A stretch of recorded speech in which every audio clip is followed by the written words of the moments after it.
2025 is barely halfway through, and already we've seen more Bigfoot sightings reported than in any full year on record.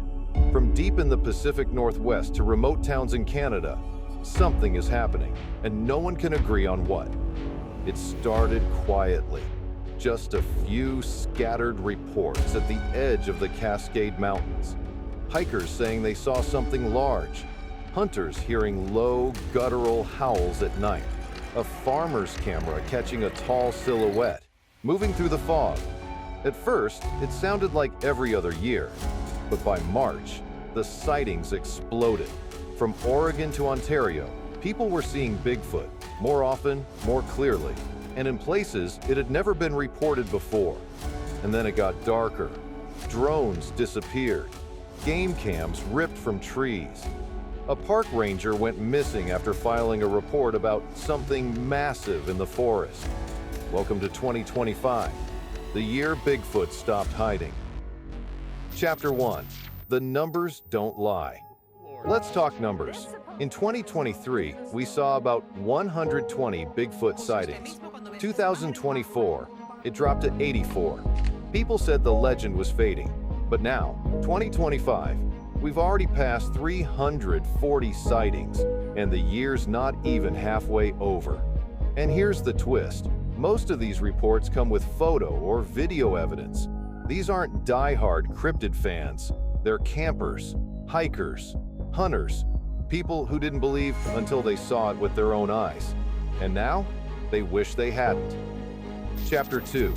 A pattern emerges. Here's where it gets eerie. Sightings aren't just increasing, they're shifting, away from deep wilderness, towards suburbs in Colorado, campgrounds in Maine, even a cemetery in rural Indiana. Why? What connects these places? Wildfire burn zones. Some say Bigfoot is being pushed out, forced closer to humans, but others noticed something strange. In several cases, sightings happened before the fires, as if something knew what was coming. Chapter 3. What are people seeing? The reports are nearly identical. 7 to 9 feet tall, covered in dark, matted hair, eyes that glow red or orange in the dark, and always moving silently. No footsteps, no rustling, like it's gliding between the trees. But it's not just what people see, it's what they feel. An overwhelming sense of dread. Their body goes cold before their brain even catches up. Some call it instinct, others call it a warning. Chapter 4. The footage. They don't want you to see a viral video surfaced in February. British Columbia. A large figure sprinting through snow. Crystal clear. Frighteningly real. It lasted 12 hours online. Then, gone. Taken down from every platform. Uploader? Silent. Account? Deleted. And it wasn't the only one. TikTok clips, trail cam recordings, screams caught on audio. All removed, all silenced. Some creators received threatening DMs. One reported his cabin broken into. Nothing stolen, except SD cards. Coincidence or something more? Chapter 5. Is the government watching? One whistleblower spoke up. A former Forest Service employee. He claimed there's a containment protocol for Bigfoot encounters. If a sighting happens in a national park, rangers are told to dismiss it. If footage surfaces, it's flagged under public safety and fast-tracked for takedown. And if someone gets too close, they make sure it doesn't happen again. Official records? Redacted. But leaked documents mention large hominid specimens dating back to the 1980s. So if Bigfoot is being covered up, who benefits? And why now? Chapter 6. Theories and explanations. There are theories. Environmental displacement, creatures fleeing fire and drought, mass hysteria, people scaring each other into seeing things. Then, there's the strange stuff. Interdimensional Bigfoot slipping between realities. Or the ancient guardian theory, that Bigfoot isn't just surviving, he's watching us.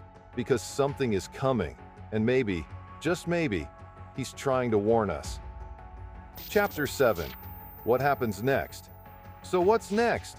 Sightings are coming in every day, People are heading into the woods, armed, obsessed, and recording. Some want proof, some want a trophy. But if Bigfoot is as smart as some believe, this may not end the way we expect. 2025 might not be the year we discover Bigfoot. It might be the year we push him too far. Chapter 8. When Sightings Become Crisis. If this keeps up, the world will have to respond. Not with folklore, but with policy. Imagine the US government confirming Bigfoot's existence, the scientific chaos, the religious implications, the global headlines, and the public? Divided. Some would demand protection, others would form hunting parties. That's already happening. Online forums are coordinating expeditions. Locals are seeing small militias entering forests, armed, ready, obsessed. This isn't myth anymore. It's turning into a manhunt. Chapter 9. The Reaction from Nature. And what if Bigfoot starts reacting? Some reports already suggest aggression, camps destroyed, hunters chased, drones knocked from the sky. Could this be the start of pushback? Some say Bigfoot isn't just avoiding us. He's studying us. He's adapting. And if he's truly intelligent, he may choose to act, not out of malice, but survival. And once that line is crossed, there's no going back. Chapter 10. The Tipping Point. Picture this. A clear video goes viral. An entire Bigfoot family crossing a road. Undeniable. Unstoppable. Governments panic. Containment begins. Restricted zones appear overnight. But behind the scenes, something darker. Capture missions. Silence orders. Worse. All while Bigfoot watches. Not hiding anymore, but choosing his moment. If this is contact, we're not ready. If it's war, we started it. Chapter 11. Living in Fear. Not everyone is chasing Bigfoot. Some are doing the opposite. They're locking their doors and staying inside.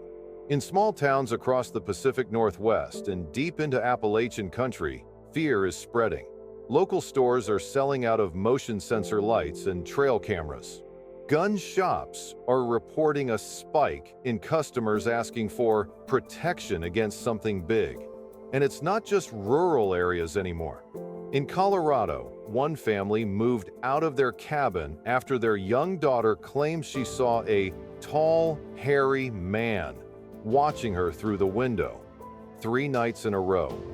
In Oregon, a group of campers abandoned their site at 2 a.m. after hearing what they described as deep, rhythmic breathing coming from just beyond the tree line.